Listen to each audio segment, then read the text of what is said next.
Man, it's, you know, like if you think about what happened, there's not enough time, guys. If you just think about what happened in that time when the Quran came down, if you just study what was happening in the heavens, the arrangements made for the Quran to come down. And there's a reason shayateen are chained, by the way, in this month. There's a reason for that. What were the arrangements made for the Quran to come down? You know, in Surah Al-Jinn, the jinn were confused. They had no idea what's going on. They're like, we used to hang out up in the stars. It says access denied, security. We try to go to our old hangout parking lots in the galaxies somewhere, and we get meteors shot towards us. And we're like, what is happening? There's a complete lockdown of the skies. So all the jinn were stuck on the earth because they couldn't go hang out in the skies. Why are all the skies locked down and the only access is left on the earth? What is about to happen to the earth? Is there some giant thing pointing towards the earth? And we have no idea. So they said, وَنَحْنُ لَا نَدْرِي أَشَرٌّ أُرِيدَ بِمَنْ فِي الْأَرْضِ أَمْ أَرَادَ بِهِمْ رَبُّهُمْ رَشَدًا. We had no idea if some horrible thing is about to go down. They were actually not sure what's happening. And then they heard the Quran and they said, oh, that's why the skies are locked down. That's why the skies are, like, they realized this Quran locked down the 7 skies so it could descend. That's the month we're experiencing. And you're thinking that this is, if there was one time to give the word of Allah to humanity, man, this is it. This is it. How we pass by this month not realizing what it is remarkable.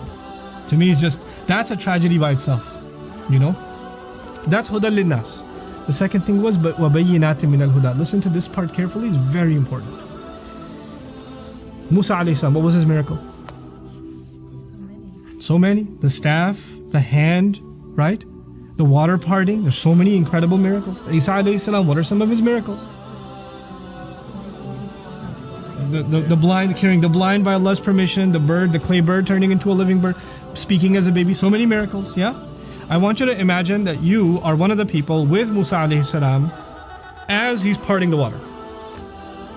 Your mouth is open, your eyes are wide, and you're going through it staring at Tawd al-Azim on both sides, and you get to the other side, and you have like, everybody's looking at everybody else like, what just happened here? And then you saw Fir'aun, you're just speechless. A few years later, you get married, you have a child, the child is 6, 7, 8 years old, you sit your kid down, and you're gonna tell him an amazing story. You know what I saw, son?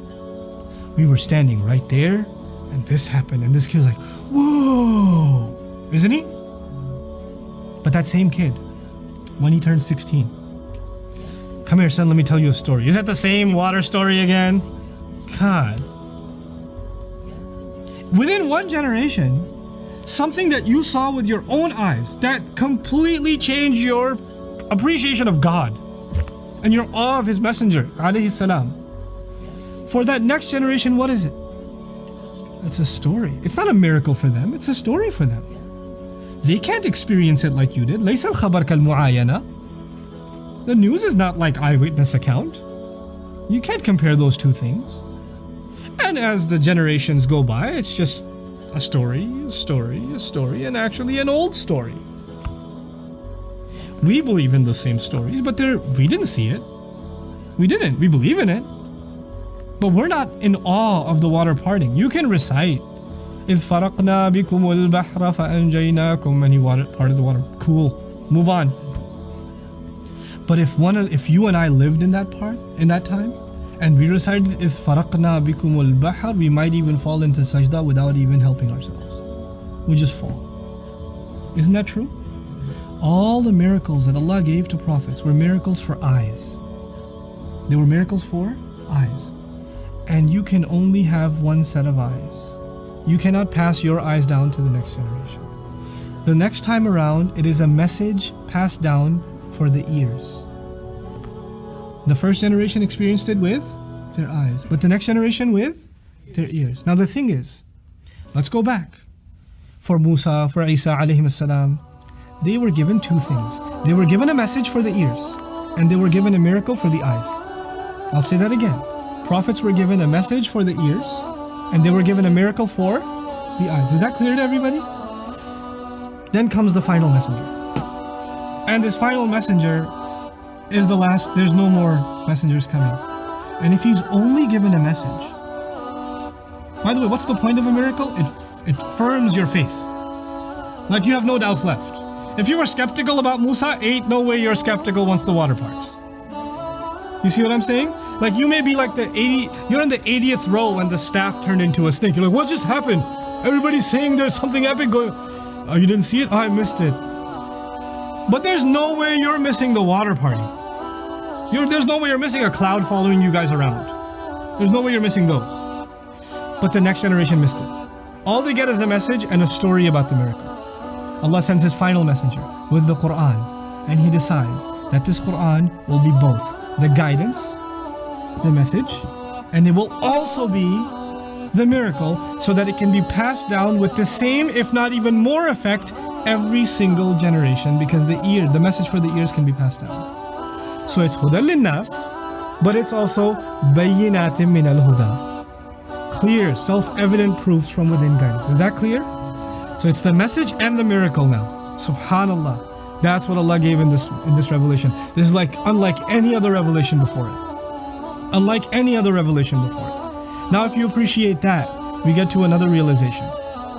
Do you have to be an expert to be able to stand next to Musa alayhi salam or Isa alayhi salam and see a clay bird, a dirt bird turn into a living bird and say, well, I'm not sure if that's really...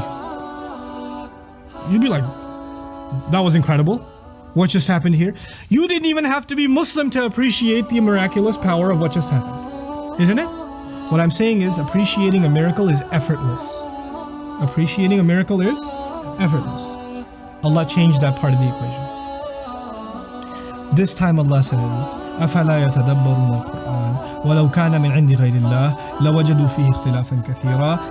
Why don't they reflect deeply on the Quran? Because if it was from someone other than Allah, they would have found contradiction. Until you reflect, you will not find miracles. شهر رمضان الذي أنزل فيه القرآن هدى للناس وبينات من الهدى والفرقان